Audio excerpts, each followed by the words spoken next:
Hey, mesdames et messieurs, en direct de studio de Live TV, recevez l'inimitable Willy Dambo. Yeah! Hey, les esprits, ça va ou pas?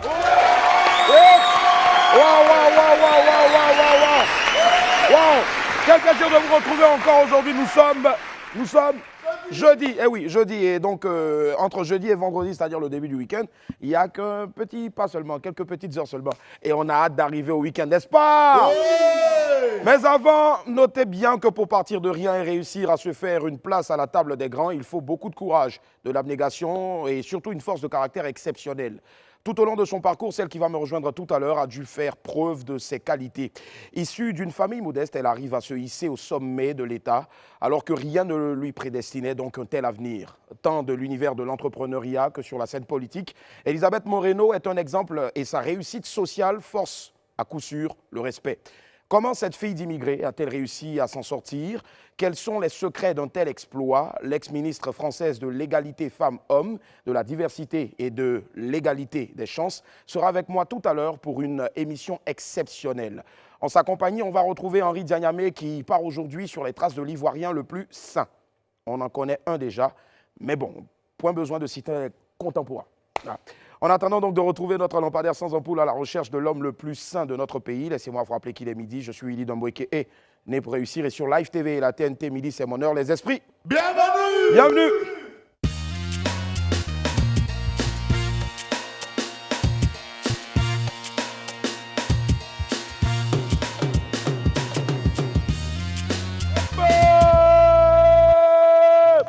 Wamien, quel plaisir d'être en votre compagnie. Eh oui! On démarre avec une belle petite balade qui nous vient tout simplement du Cap-Vert. Cette chanson-là, c'est Boom Feeling de la belle Sarah Tavares. Monsieur, madame les prompteurs, vous n'avez pas besoin de bouger. Vous entendez tout ce que je suis en train de dire. Mais bon, on s'en fout. On va, on vient. Les Wamien, ça va ou pas? Allez, un nouveau moment de folie et surtout de très bonne humeur pour vous en ce jeudi 2 juin 2022. Comme d'hab, on ne va pas déroger à la règle. Voici notre vidéo du jour. C'est une affaire de rein.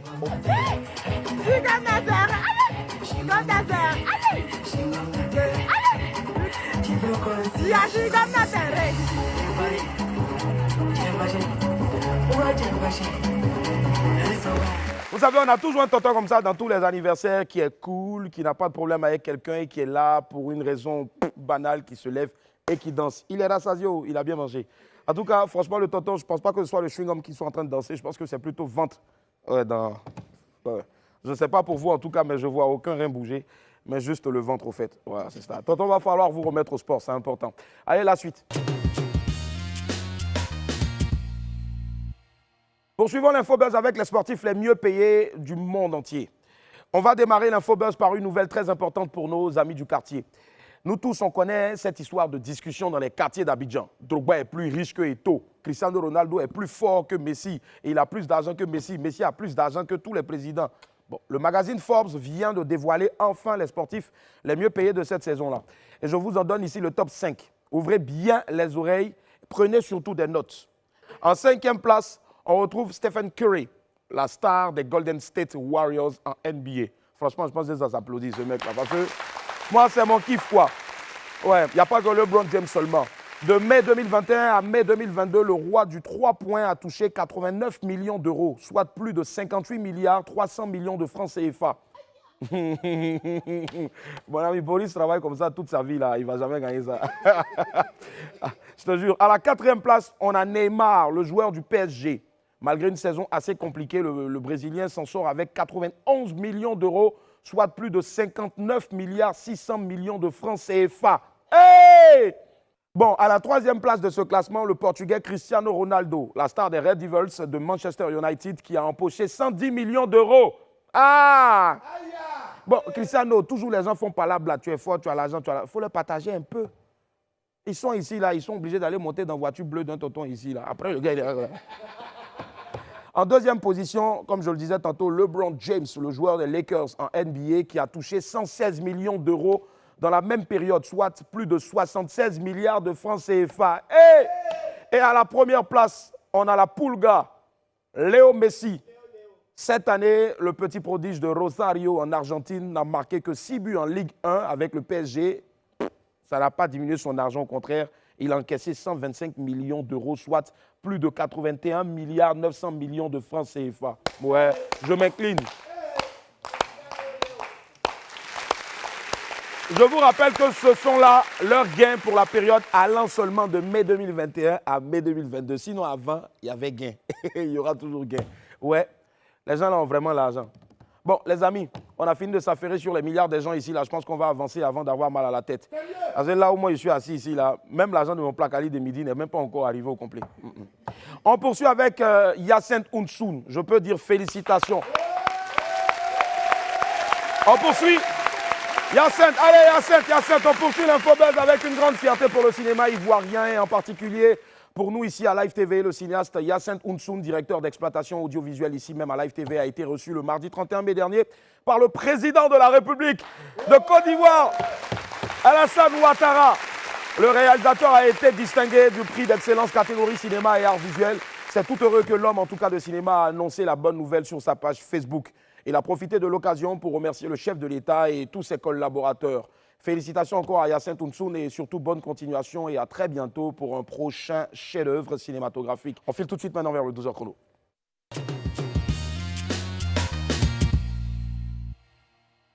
Dans le 12h chrono de ce jeudi, Fabrice Hindé s'efforce bien sûr, comme c'est le cas tous les jeudis, je le disais tantôt, de vous présenter des gens pas comme les autres, à la trajectoire exceptionnelle.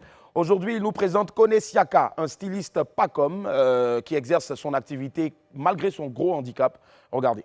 Bonjour à tous, aujourd'hui j'ai rencontre avec Kone Siaka, un styliste passionné par tout ce qui est beau, chic et glamour. Malgré sa différence, il ne se laisse pas distraire, il se concentre sur sa passion pour, n'est-ce pas, se positionner comme l'un des grands dans le milieu de la mode en Côte d'Ivoire. Allez, venez, on le rejoint à son atelier à Koumassi.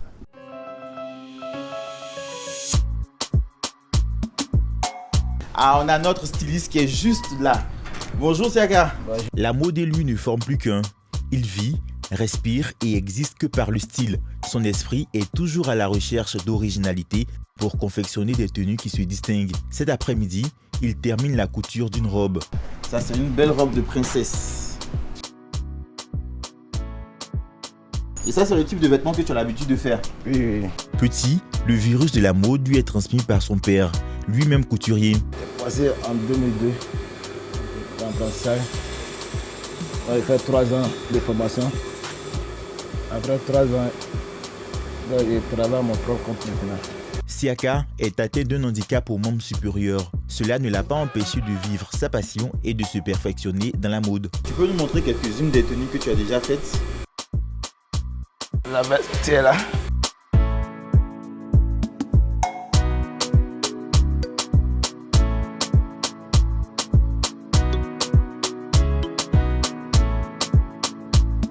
Ça te prend combien de temps pour pouvoir faire à la rigueur 3 à 4 jours. En gros, c'est comme ça que le vêtement se présentera sur le client. Oui. Comment est-ce que toi-même tu trouves la tenue sur toi? Oui, elle est très très belle. Tu as envie de la prendre bâtie? Oui. Ouais. D'accord. Bon, moi je te fais ça à 300 000. Donc, tu vas signer le chèque, tu me remets et puis tu pars avec ça. Ok, il n'y a pas de souci.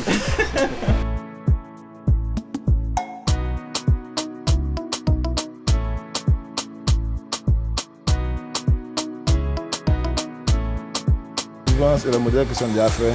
Je regarde pour le produit, mais souvent, moi, je me dessine.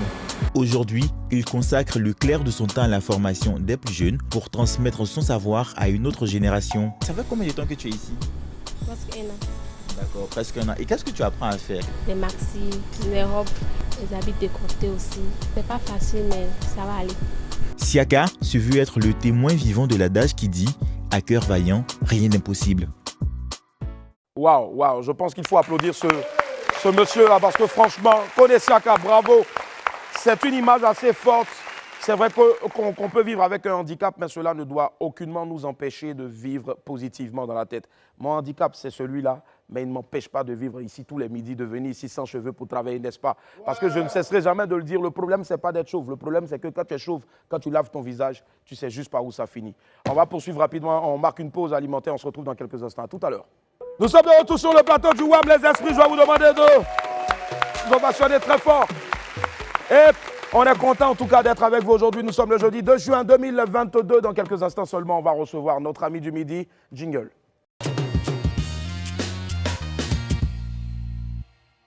Notre plateau a l'honneur de recevoir aujourd'hui une personnalité de la plus haute importance. Elle est dirigeante d'entreprise, femme politique et a été membre du gouvernement en France.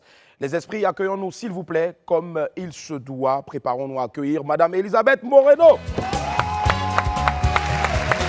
Hey, à quoi va bienvenue? Bienvenue, comment ça va? Bienvenue. Elisabeth Moreno avec nous aujourd'hui ce midi sur Live TV. Waouh, c'est ce que nous on appelle ici une entrée en fanfare. Mais si j'avais su, je serais venue avant. Ah ben oui, carrément. C'est un immense honneur en tout cas de vous recevoir ici sur ce plateau, Elisabeth Moreno. Merci infiniment à Kwaba, comme on le dit chez nous. Merci infiniment, William Dobo. C'est un plaisir pour moi d'être sur ce plateau. Waouh, plaisir partagé en tout cas. Et puis, maman, j'ai réussi. Madame la ministre connaît bien mon nom. Allez, on va parler de ce riche parcours-là. Franchement, partir de son Cap-Vert natal et être aujourd'hui au sommet. C'est vrai. Waouh, véritable parcours. Et malgré tout ça, on se pose la question de savoir, mais pourquoi est-ce que Elisabeth Moreno court toujours?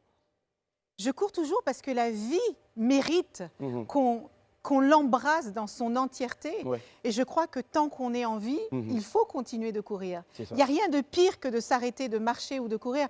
Martin Luther King disait que quoi qu'on fasse dans la vie, si on ne peut pas marcher, il faut courir. Si on ne peut pas courir, il faut voler. Mais quoi qu'il arrive, il faut continuer de voler. Wow. Donc moi, je continue de voler. Elle continue toujours de voler. C'est ça. Alors, de l'entreprise à la politique, est-ce qu'il y a des codes? Est-ce qu'il y a quelque chose qui change? Est-ce qu'il y a un gros fossé? Oui, il y a un énorme fossé parce que quelle que soit la taille des entreprises que j'ai eu à diriger, j'ai créé ma première entreprise, j'avais 20 ans. Wow. Ensuite, je suis arrivée dans les grands groupes internationaux. Quelle que soit l'entreprise dans laquelle vous travaillez, vous avez un produit, un service et vous avez une catégorie de clients qui vous suivent et qui vous accompagnent. Quand vous êtes en politique, moi, j'ai jamais eu 67 millions de clients. Je n'ai jamais eu on n'est pas dans la recherche de performances financières, des indicateurs, etc. On est véritablement là pour changer la vie des gens.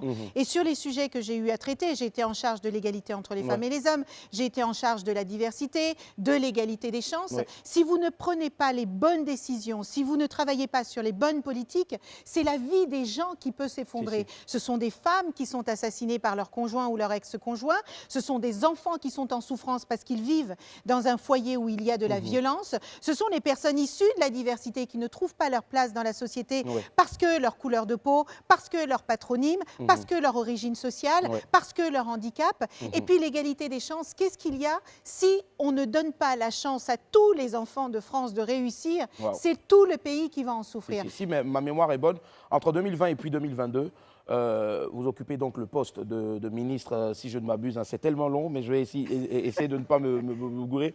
Ministre délégué à la légalité femmes-hommes, à la diversité, à l'égalité des chances.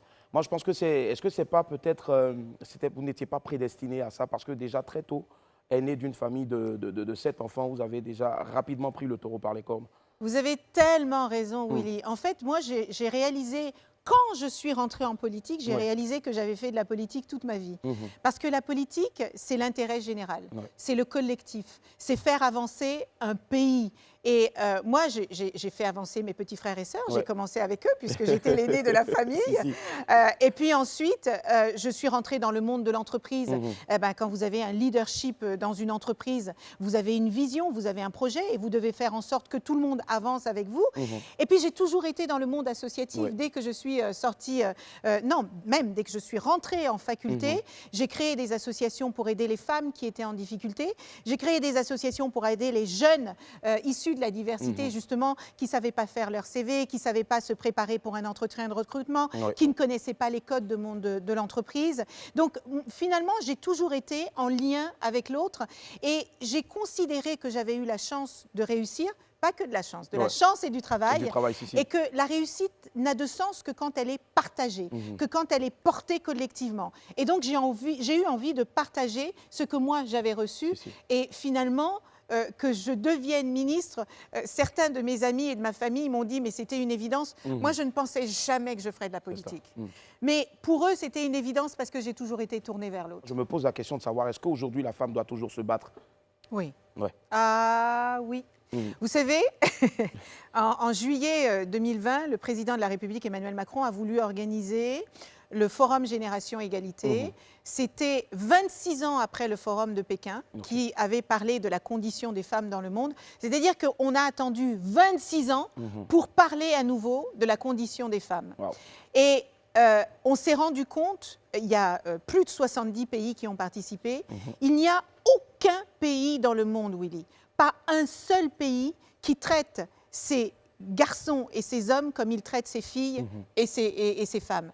C'est-à-dire que partout dans le monde, les femmes subissent des violences. Wow. Partout dans le monde, les femmes sont assassinées parce qu'elles sont femmes.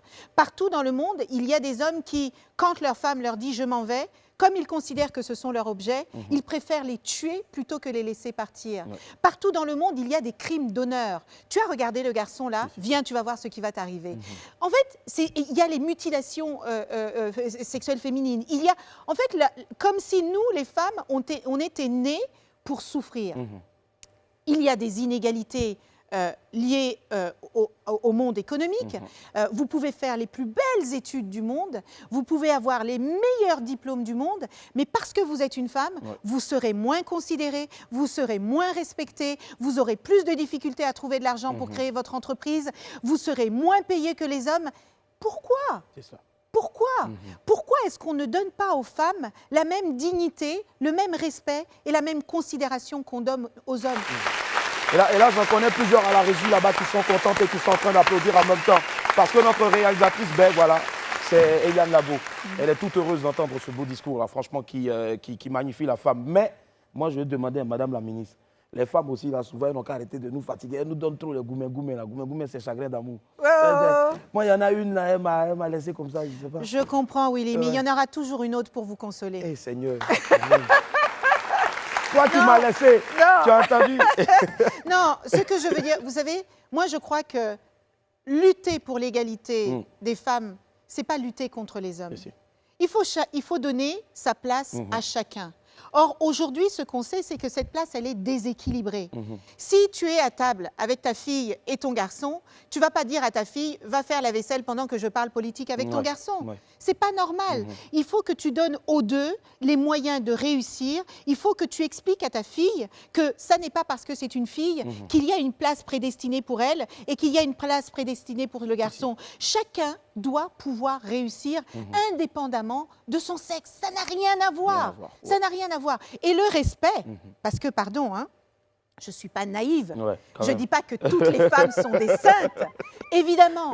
Mais ce que je dis, c'est que souvent, les femmes sont dans la bienveillance, souvent, elles sont dans le collectif, elles sont dans le rassemblement. Vous, les hommes, vous êtes tout le temps en compétition, là. Vous avez tellement besoin de prouver que vous êtes beau, intelligent, fort et tout ça. C'est vous qui nous fatiguez. Ah ouais, ça c'est pas grave, ouais. Elle a dit la vérité. Donc, les hommes, dites ici en même temps, on va plus fatiguer de femmes. 1, 2, 3. On va plus fatiguer de femmes. C'est parce que vous êtes à la télé, vous êtes en train de dire, faites ça aussi dehors, c'est important. Alors, Elisabeth Moreno, ce qu'on va faire maintenant, c'est une rubrique qu'on a baptisée, taillée sur mesure pour vous. Elle est baptisée, dis-lui 2 mots. Ah. Voilà, 2 mots. Alors, à l'écran, ça va se dérouler comme suite. Donc, vous serez divisé, c'est-à-dire vous serez à gauche ou à droite, ça va dépendre donc de la réalisatrice. Et tout juste à côté, il y aura des images qui vont défiler, l'une après l'autre. Et ce sera à vous maintenant de dire 2 mots à cette image. Donc, je regarde l'écran ici. Bon, juste la caméra en face de vous. Il y a un monsieur qu'on appelle voilà, Olivier. Lui, il ne sait jamais dire 30, il dit 30. Voilà, Olivier qui va... Allez, 5, 4, 3, 2, 1, première image, elle atterrit maintenant. La première image, c'est celle-là. C'est le drapeau. Bleu, blanc, rouge. J'ai la terre de mes ancêtres, l'Afrique, à la semelle de mes pieds. Ce que j'aime faire, la première chose que je fais en Afrique en général, quand j'arrive, j'enlève mes chaussures et je mets mes pieds sur le sol. Parce que ça me rappelle toujours d'où je viens. Il ne faut jamais, si tu veux aller loin, n'oublie jamais d'où tu viens. Et la France, c'est le pays où j'ai grandi. C'est le pays où j'ai étudié. C'est le pays où j'ai travaillé. C'est le pays où je me suis mariée. C'est le pays où j'ai eu mes enfants. Moi, je n'ai aucun conflit identitaire. Je ne me pose pas la question, est-ce que tu es plus africaine? Est-ce que tu es plus française? Je suis tout ça en même temps. Et je crois que finalement, si on laissait à chaque être humain le choix d'être ce qu'il ou elle est, ce monde se porterait beaucoup mieux. Wow. Deuxième image maintenant. Elle atterrit maintenant. Wow. Beau souvenir. Grand sourire parce que moi, je suis tombée dans le monde des technologies il y a 20 ans. J'ai travaillé pour les plus grands groupes technologiques du monde, Amérique du Nord, Europe, Asie. Et je pense que les technologies, cette quatrième révolution industrielle qui est la révolution digitale, je pense que c'est une opportunité extraordinaire pour notre continent. J'ai été présidente directrice générale de Lenovo en France. Et un jour, HP m'appelle et me dit « Nous voulons que vous veniez travailler pour nous ». Et moi, à ce moment-là, j'étais bien chez Lenovo. J'adorais mes équipes, on réussissait, on avançait bien et tout. Et je leur ai dit, non, moi, ça se passe bien là où je suis. Et ils m'ont dit, oui, mais on ne vous a pas dit pour faire quoi?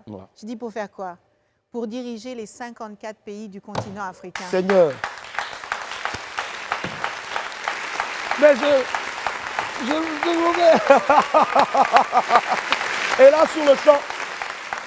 Tu ne peux pas refuser non, ça. Quand même. Tu ne peux pas, tu ne peux pas refuser ça. Alors j'appelle ma mère et je lui dis, maman, prépare-toi, je rentre sur le continent. Elle me dit, tu viens au Cap-Vert? Je dis, non, il n'y a rien à faire là-bas, c'est trop petit. Et donc je suis allée m'installer en Afrique du Sud avec ma famille et j'ai dirigé HP pour le continent africain. Ça a été une aventure absolument extraordinaire. D'abord parce que, comme beaucoup de membres de la diaspora, j'avais envie à un moment ou à un autre de revenir travailler sur le continent. J'avais déjà travaillé pour Dell, je m'étais installée au Maroc, j'avais travaillé pour Dell pendant plus de 2 ans. Et revenir sur le continent pour porter ces technologies, il faut dire, hein, les technologies aujourd'hui, c'est dans la santé, c'est dans l'agriculture, c'est dans l'éducation, c'est dans la communication. Comment on aurait fait avec nos familles pendant la Covid si on n'avait pas eu WhatsApp, si on n'avait pas eu Zoom, si on avait... Voilà, donc je pense que les technologies sont véritablement en train de transformer le monde à grands pas, pour le meilleur et pour le pire. Parce que, pardon, il faut que je dise à nos enfants, attention à la manière dont vous utilisez les réseaux sociaux. Il faut apprendre à utiliser les réseaux sociaux. Là, ce qui se passe dans la vie virtuelle, là, ça blesse autant que si tu gifles quelqu'un dans la rue. Donc, il faut faire attention. Mais à côté de ça, les nouvelles technologies peuvent te permettre d'être à Abidjan et de vendre ton beurre de karité à New York. Quand même, c'est ça, c'est ça la force des nouvelles technologies. Tu peux être à Paris et faire une opération chirurgicale à distance avec le Maroc. Donc, en fait, il faut regarder les technologies pour tout ce qu'elles sont capables de nous apporter.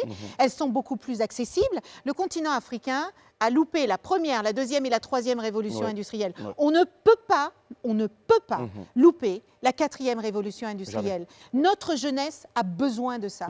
Et donc, tous ceux... Moi, je vois plein de jeunes de la diaspora qui reviennent s'installer sur le continent. Je vois plein d'entrepreneurs français venir. Je vois plein d'entrepreneurs ivoiriens, sénégalais qui investissent dans les nouvelles technologies. C'est là qu'est l'avenir et il faut y aller avec le cœur au ventre. Il faut y aller avec le cœur, en tout cas. Avec le cœur. Allez, autre image. Toujours dis-lui 2 mots. Voilà. Jean Castex. Si. Eh oui. Ça a été notre Premier ministre en pleine crise sanitaire. Moi, j'ai une affection toute particulière pour Jean Castex parce que c'est lui qui m'a appelé en Afrique du Sud pour me dire le président de la République et moi-même souhaiterions vous proposer de rentrer au gouvernement. Je suis tombée de ma chaise. Je suis tombée de ma chaise parce que dans tout ce que j'ai fait, jamais je n'imaginais qu'un jour le gouvernement français appellerait la petite fille qui est née au fin fond du village de Tarrafal au Cap-Vert pour dire vous allez servir le pays qui vous a accueilli lorsque vous aviez 7 ans. Et le jour où il m'a dit ça, tu sais Willy, la première personne, les 2 premières personnes auxquelles j'ai pensé, ce sont mes parents. J'ai pensé à mes parents, j'ai pensé à tous les sacrifices qu'ils ont faits pour que leurs enfants aient une meilleure vie que celle qu'eux avaient eue. Et je me suis dit, Jean Castex me donne l'opportunité de montrer à tous les enfants issus de l'immigration, à tous ces enfants à qui on dit « reste à ta place pour qui tu te prends, c'est pas fait pour toi, tu n'y arriveras jamais ». Eh bien moi, j'ai montré que tout est possible. Wow. Rien à dire, rien à rajouter. Rien à rajouter. Bravo. Bravo. Mais je crois que c'est important de le dire. La réussite, ce n'est pas quelque chose qui se fait seul. Oui. C'est quelque chose qui se construit. C'est des gens qui t'accompagnent. C'est tes parents, ta famille, tes professeurs, tes enseignants, tes amis. C'est quelque chose de collectif. Oui. Et donc, la gratitude que j'ai pour Jean Castex, c'est d'abord que je suis arrivée, je n'avais aucune expérience en politique, et qu'il m'a donné les conseils qui étaient, à mon avis, les plus pertinents. Ici. Il m'a dit, suis ton cœur. Ouais, fais ce que tu aurais voulu qu'on fasse pour toi. Et je n'ai fait que ça pendant ces 2 années. Et aujourd'hui, on est là et on est fiers de vous. Merci. On est fiers de vous. On est fiers de vous. Autre image. Emmanuel Macron. Tu vas me défiler tous les hommes politiques ou juste les deux plus importants? Non, juste les deux plus importants. Juste. Écoute, Emmanuel Macron, je l'ai rencontré la première fois à l'Élysée lorsque le président du Ghana, Nana Akufo, est venu. Et pour la première fois, je crois que c'était en 2019, et pour la première fois, ces deux présidents se sont dit, mais on a une diaspora qui est binationale, qui est franco-ivoirienne, franco-sénégalaise, franco-capverdienne, franco-marocaine, franco-tunisienne.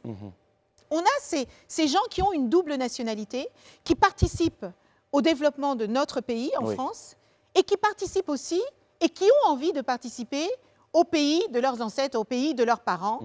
Et ces gens-là, on ne les a jamais réunis pour leur dire combien ils sont importants et combien nos pays ont besoin d'eux. C'est la première fois que j'ai rencontré Emmanuel Macron pour de vrai. Wow. Et moi, j'ai décidé de rentrer dans ce gouvernement parce qu'au-delà des paroles, au-delà des verbiages, j'ai vu qu'il avait la volonté vraiment de réécrire une nouvelle page de l'histoire de la France avec les pays africains. Quand il a décidé de restituer les œuvres d'art au Bénin, et au Sénégal, quand il a décidé de faire le travail de mémoire entre l'Algérie et le Rwanda, quand il a pris à bras-le-corps la question du franc CFA, quand il a réuni 4500 Africains, entrepreneurs, culture, sport, tous les domaines de la société, il a invité tout le monde à venir à Montpellier et il a dit « J'entends beaucoup de choses au sujet de la France, je veux répondre à ces choses-là. » Parce qu'il y a beaucoup de désinformation, parce qu'il y a des gens qui n'ont pas envie qu'on s'entende bien. Tu vois, les relations entre la Côte d'Ivoire et la France, ce sont des relations séculaires. Ce sont des relations qui sont faites de pages sombres et ce sont aussi des relations qui sont faites de pages lumineuses. Pourquoi on ne parle que de ce qui ne va pas? Pourquoi on ne parle que de choses qu'on ne peut pas changer? On ne peut pas changer l'histoire. Ça ne veut pas dire qu'il faut fermer les yeux sur ce qui s'est passé, mais ça veut dire surtout qu'il faut apprendre de ce qui s'est passé pour que ça ne se reproduise pas et surtout, il faut regarder comment on va construire l'avenir ensemble. Et on a besoin les uns des autres à un moment où il y a tellement de défis dans le monde. Regarde la crise sanitaire. Emmanuel Macron est allé à l'Union européenne, il a tapé sur la table et il a dit il ne faut pas oublier les pays africains pour le vaccin. Parce que si aujourd'hui, il y a quelqu'un en Côte d'Ivoire qui est malade, cette personne, elle va voyager. C'est tout le monde qui risque d'être malade. Donc, en fait, il y a une interconnexion dans le monde aujourd'hui qui fait que nous ne pouvons pas nous regarder en chien de faïence. Il faut que nous nous regardions ensemble, avec respect, avec considération, que nous construisions des partenariats gagnant-gagnant qui soient positifs pour tout le monde et qu'on avance parce qu'on a besoin de se soutenir pour pouvoir traverser la crise climatique, la crise alimentaire qui est en train d'arriver, les crises géopolitiques, les crises sociales. Militaires aussi. Militaires. Tous les pays du monde aujourd'hui sont confrontés à ces mêmes crises et donc tous les pays cherchent des solutions et plus on est soudés pour aller chercher ces solutions parce qu'on partage des valeurs, parce qu'on partage une histoire commune, parce qu'on partage une ambition commune, mieux on s'en sortira. Et je pense que ce président de la République, Emmanuel Macron, a cette volonté de vouloir faire avancer les choses. Et c'est pour ça que je me suis dit que ça valait la peine d'apporter moi aussi ma pierre à l'édifice. Et c'est surtout aussi pour ça que on l'a choisi aussi, parce que c'est sous lui que j'ai eu mes visas. Mais s'il vous plaît, quand vous allez revenir, hein, moi je suis parti, je suis revenu. Voilà. Dernière image maintenant pour vous. Voilà. Belle image. C'est la terre de mes ancêtres. Beau pays. C'est là que mes parents sont nés, c'est là que je suis née, c'est là que mon frère et ma sœur sont nés. Notre diva aux pieds nus, Césaria Evora, qui, tard, sur le tard, a fait découvrir le Cap-Vert au monde entier. Cette dame a souffert tous les affres du monde. C'est pour ça que j'ai une admiration sans borne pour les femmes et pour les femmes africaines en particulier, parce que nous portons le poids du monde sur nos épaules. Et malgré toutes les souffrances et toutes les difficultés, nous restons debout, nous restons droites et nous continuons d'avancer parce que nous le devons à nos enfants. Nous nous le devons à nous-mêmes et nous le devons à nos enfants. Césaria Evora a fait beaucoup pour le Cap-Vert. Moi, j'ai un amour profond pour le Cap-Vert, j'ai un amour profond pour l'Afrique et j'ai un amour profond pour la France et je suis remplie de tout ça. Le Cap-Vert, l'Afrique et la France et l'Europe coulent dans mes veines. C'est tous ces pays-là ont construit mon identité. Ils ont fait de moi ce que je suis aujourd'hui et je suis fière de ça. Je suis fière de ce continent. Et je pense aussi qu'ils ont aussi besoin de personnes comme vous. La preuve en est, on va y arriver tout à l'heure après la pause alimentaire. Vous êtes candidate donc aux législatives pour représenter les Français qui sont sous nos cieux. On va y arriver dans quelques instants seulement. Le temps pour nous, bien sûr, de marquer une pause alimentaire. À tout à l'heure. Nous sommes de retour sur le plateau du WAM. Aujourd'hui, nous sommes le jeudi 2 juin 2022. Merci de nous accorder votre fidélité. Aujourd'hui, je suis en compagnie de Elisabeth Moreno, ancienne ministre française. Mais aujourd'hui, elle est candidate donc, aux législatives de la 9e circonscription. Ce sont les 16 pays à la fois du Maghreb et de l'Afrique de l'Ouest. De l'Afrique de l'Ouest, d'accord. Absolument. Pourquoi se présenter? Eh bien, se présenter parce que moi, je suis arrivée en politique entre guillemets par la grande porte, puisque le président de la République m'a demandé de rejoindre le gouvernement de Jean Castex. Et j'ai vu combien, en faisant la politique avec un grand P, pas la politique politicienne de bas niveau et de caniveau là, mais en faisant la politique noble, combien on peut transformer la vie des gens pour le meilleur. Et je trouve que le monde aujourd'hui est confronté à tellement de difficultés, à tellement de défis, que quand on peut aider à changer le monde pour le meilleur, il faut le faire. Et moi, je suis, et j'ai été une Française de l'étranger, j'ai vécu dans plusieurs pays du continent, j'ai travaillé avec plusieurs pays du continent pendant plus de 15 ans, j'ai vécu ce que c'est que d'être un franco-ivoirien, ce que c'est qu'être franco-capverdienne, et de rencontrer toutes les difficultés qu'on rencontre, à savoir où est-ce que je vais mettre mes enfants à l'école, de quelle caisse de sécurité sociale je vais bénéficier, combien on va me rembourser si je vais acheter mes lunettes, où est-ce que je peux m'assurer d'avoir les meilleurs médecins, et si je n'ai pas beaucoup d'argent, parce qu'il ne faut pas croire que toutes les personnes qui viennent vivre sur le continent sont des expatriés, qui ont plein d'argent. Il y a des personnes qui sont des retraités, il y a des étudiants, il y a des entrepreneurs français qui viennent s'installer en Côte d'Ivoire. Il y en a qui n'ont rien en banque aussi. Hein, et il y en a qui n'ont rien en banque.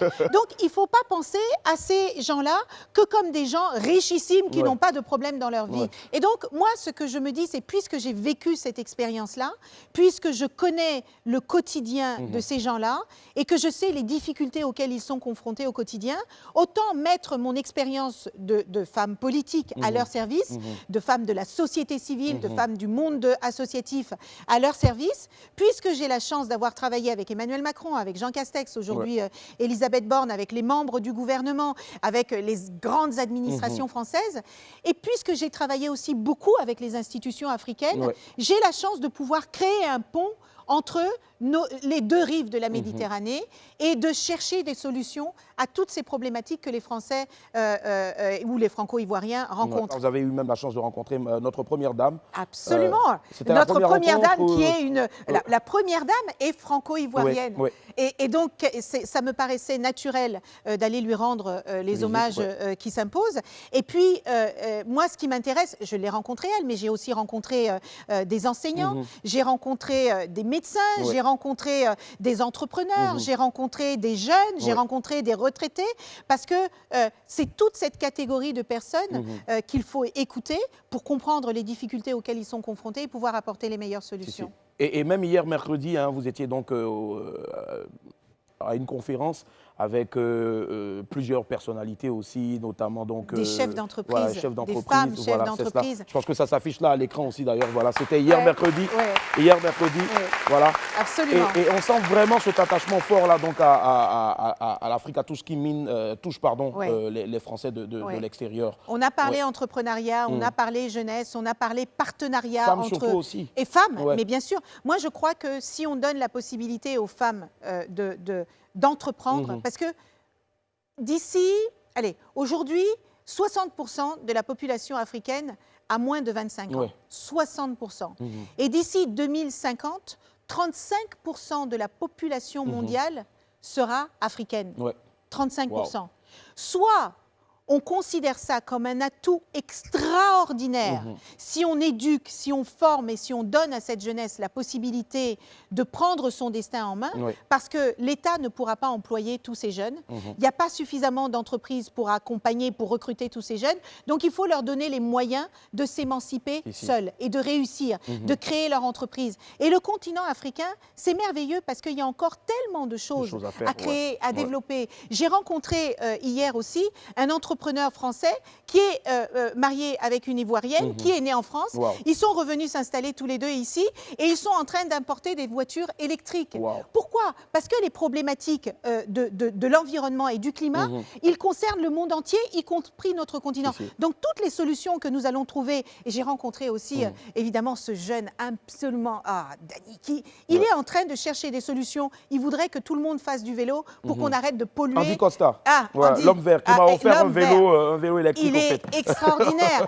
Et je suis allée avec lui pour aller regarder toutes les solutions qui sont en train d'être mises en place pour qu'on puisse lutter contre le réchauffement climatique, pour qu'on puisse trouver les solutions les plus adaptées pour faire en sorte que cette planète, elle ne nous appartient pas. On doit la protéger pour la laisser à nos enfants. Et là, dans l'état actuel des choses, on ne fait pas du bon travail. Franchement. Donc, tout le monde doit faire attention, en tout cas. Et surtout, très chers amis, utilisez plus ce genre de sacs-là. Voilà. Ça, surtout pour les jeter dans la rue, dans la mer, pour étouffer nos poissons. Non, c'est un vrai sujet. Et je crois que si chacun fait un petit bout, tu vois, ce sont les actions collectives finalement qui apportent du résultat. Chacun apporte sa petite pierre à l'édifice. C'est comme ça qu'on construira l'avenir de nos enfants. C'est cela, forcément. Donc en tout cas, rendez-vous très vite pour un monde plus vert, plus écolo. Exactement. Voilà, forcément. Nous mettons au fil vers les rendez-vous de Willy.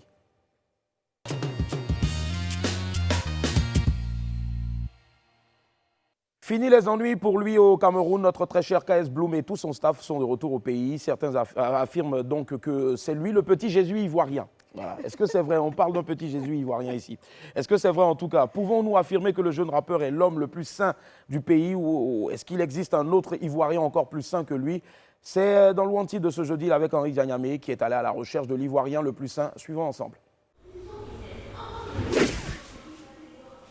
Ah Gauthier, c'est-à-dire du retour des Bahamas Et je vois que tu pètes la forme, hein. Mais savais-tu que le 29 mai à 22h40, KS Bloom a été pris en otage par les Camerounais? Mais heureusement qu'une opération de grande envergure, ordonnée par le commandant supérieur en personne et dirigée par moi-même, a été lancée. Et devine quoi? Nous l'avons libéré. Oui, pas besoin de me remercier, je ne fais que mon boulot. Mais pourquoi je te raconte ça en fait? Si ce n'est que c'est toi qui devais être enfermé au Cameroun, en train de te gaver de ndolé que tu allais regretter toute ta vie.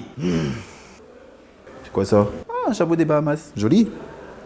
Ou si ce n'est le fait que KS Bloom est considéré comme l'Ivoirien le plus sain. Alors imaginez un instant que KS Bloom disparaissait. Alors la Côte d'Ivoire n'aurait plus d'Ivoirien le plus sain. Ce qui veut dire que le deuxième Ivoirien le plus sain deviendra le premier Ivoirien le plus sain. Mais comme le deuxième n'est pas encore connu, ça voudrait dire qu'on devrait aller à la recherche du deuxième Ivoirien le plus sain qui deviendra le premier Ivoirien le plus sain quand le premier Ivoirien le plus sain d'aujourd'hui ne sera plus là. Wow. Nous allons donc tenter de trouver l'Ivoirien le plus sain.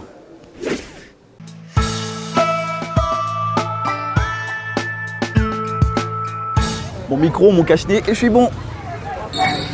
Bonsoir, nous sommes à la recherche de l'Ivoirien le plus sain. Il se trouve où encore, Sali? Oui, c'est pas de... Nous, on est sains aussi. Nous, on est sains. Je respecte mes rendez-vous. Donc, je suis sain. Tu es couturière? Oui, oui. Donc, comme tu respectes tes rendez-vous, oui. Tu ne doues pas les gens comme non, les autres? Non, je ne doue pas les gens. Parce qu'ils n'aiment pas qu'on vienne parler sur moi. Hé, où est la vilaine là? Elle n'a qu'à venir confirmer. L'Ivoirien le plus sain? Non, jamais de la vie. Tu n'es pas l'Ivoirien le plus sain en tout cas? Oui, je reconnais ça. Quand tu reconnais tes péchés, faut dire, faut pas cacher. Ok. L'Ivoirien le plus sain, je peux dire le président comme ça. Il se mêle pas dans beaucoup de choses comme ça quoi. Oui. Ado est l'Ivoirien le plus sain? Bon, en tout cas chez moi. C'est tout le monde, tous les Ivoiriens sont sains. Ils sont sains. Donc, pourquoi vous dites ça? C'est mon pays. Pas montrer de mon pays du mauvais doigt. Hein. Je suis ivoirienne, donc mon pays est sain. Really, pas mentir aussi. Ah, c'est la vérité. L'Ivoirien le plus sain, c'est la Djoula là. Le plus sain. Bon, moi je m'énonce. Moi je suis sain. Comment vous prouvez? Moi je prouve ça moi-même. Sain, mais c'est moi-même. Oui. Moi, mais ça, orange blanc. Mais est-ce que ça veut dire que vous êtes sain? Si, bon, mon nom c'est Sefa Côte d'Ivoire. Puis j'entre ma patrie. Il n'a jamais fait frontière. Il n'est jamais sorti du pays? Non, jamais de la vie. Ah Gauthier, on pourrait croire à l'existence de l'Ivoirien le plus sain, mais vu la réaction des gens que nous avons croisés lors de notre enquête, ça me laisse perplexe. Bon, dans tous les cas, si vous vous sentez Ivoirien le plus sain, bah veuillez nous contacter. Bonsoir. Ah, nous aussi on est là ici, c'est Wami qui est là-haut. Avec les? Wallahi, avec Bara encore. Et puis il y a tout ici. Ah ouais? Il y a goûté voir? On mangeait quoi? Dominia. Oui, Domini. Dodi. Ah, on va goûter voir Dama. Goûter voir Dama. On appelle ça Malo Wami là. C'est Fima là qui est bleu avec lui là. Ah, toi aussi. Eh, caméraman, il y a quoi? Tu as son douillet à maïsa. Ah, son douillet à maïsa là. Ça là, c'est non, les caïns. On va donner un autre. Mais ça là, c'est non, mourou. Wami, elle est ça. Fima. Toi, tu es expert en Wami? Moi aussi, expert dans tout. Tu sais où on peut trouver l'Ivoirien le plus sain? Eh, il n'y en a pas. Il n'y en a pas. Il n'y en a pas. Il n'y a pas sain. Il n'y en a pas. Il n'y a pas sain, Ferrou. Waouh, sacré Henri Dianyamé. Alors, Elisabeth Moreno, pour terminer, Elisabeth Moreno devait regarder la caméra et s'adresser à Elisabeth elle-même. Ah. Elle lui dirait quoi? Je lui dirais que, quelles que soient les difficultés du monde auxquelles nous sommes confrontés aujourd'hui, tant qu'on se lève le matin, tant qu'on respire, on a la possibilité de transformer ce monde. Et on pourra le faire ensemble si on décide de le faire ensemble. Voilà. Et c'est... Je pense que c'est sur ça, surtout, qu'on va se dire au revoir. Un dernier message à l'endroit de tous les Français de Côte d'Ivoire et aussi de tous ceux qui sont tous dans la 9e circonscription et qui devront aller vous voter, si je ne m'abuse, les 5 et 9. Les 5 et... Alors, d'abord, il y a le vote par Internet, qui vient de se terminer et qui va reprendre le 10. Et le 5 juin, c'est le premier tour. Le 19, c'est le deuxième tour. Et ce que je peux leur dire, c'est où que vous soyez, quand vous êtes Français, que vous soyez en France ou que vous soyez dans la 9e circonscription, vous n'êtes pas des Français de seconde zone. Vous êtes des citoyens et des citoyennes à part entière et vous contribuez à faire rayonner ce pays où que vous vous trouviez, que vous soyez dans l'entrepreneuriat, dans l'art, dans la culture.